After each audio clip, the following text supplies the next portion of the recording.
भाजपचे मंत्री गिरीश महाजन आपल्याबरोबर आहेत। गिरीश भाऊ, खरं तर एक माहितीचा अधिकार समोर येतोय आणि तो माहितीचा अधिकार ट्विट करतात या राज्याचे माजी विरोधी पक्षनेते अंबादास दानवे। ते म्हणतात की 106 कोटी रुपये मुख्यमंत्री सहायता निधीमध्ये जमा होतात आणि 75,000 रुपये फक्त शेतकऱ्यांसाठी खर्च केले जातात अतिवृष्टीच्या। शेतकऱ्यांसाठी मुख्यमंत्री सहायता निधीचा काही विषय नाही आहे मला असं वाटतं। पण ज्यांचे पंचनामे झाले शेतकऱ्यांच्या नुकसानीचे, आता पुरातले असतील अतिवृष्टीतले असतील, ते सगळ्यांना पैसे दिलेले आहेत। निरंतर ते काम चालू आहे। 20,000 कोटीच्या वर 20,000 कोटी रुपयांच्या वर ही मदत आपण शेतकऱ्यांना वाटलेली आहे। मुख्यमंत्री महोदयांनी ते ऑन रेकॉर्ड सांगितलेलं आहे।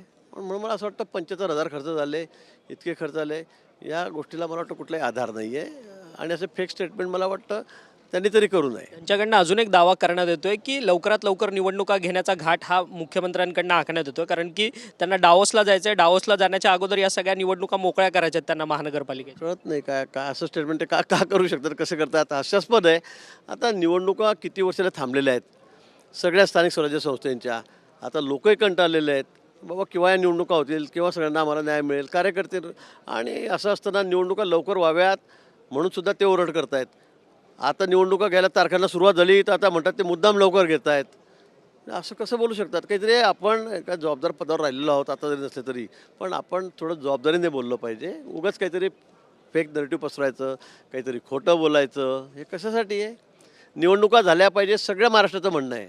मग त्या महापालिकेच्या असतील, जिल्हा परिषद, पंचायत समित्या, आणि मग मला अंबादास दानवे असं का बोलतायत हे मला कळत नाही आहे। मुंडवा जमीन प्रकरणामध्ये काल कोर्टानेच खडेबोल सुनावलेत। सरकारी वकिलाला न्यायाधीशांनी प्रश्न विचारला की आतापर्यंत या सगळ्या प्रकरणामध्ये पार्थ पवारांवरती गुन्हा का दाखल झालेला नाही म्हणून, कारण की अमेडिया कंपनीत 99% पार्थ पवार भागीदार आहेत। हे मला वाटतं मी कालच या विषयावर बोललेलो आहे। काय मान्य न्यायालयाच्या सूचनेनुसार काय असेल ते काम होईल।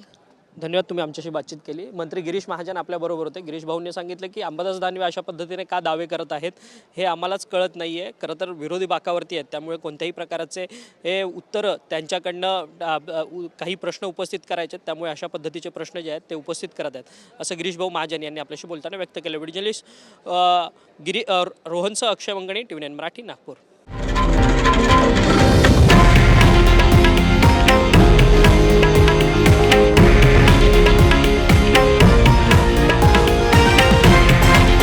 हे आहे देशातील नंबर 1 न्यूज नेटवर्क आणि आपण पाहत आहात TV9 मराठी, एकमेव।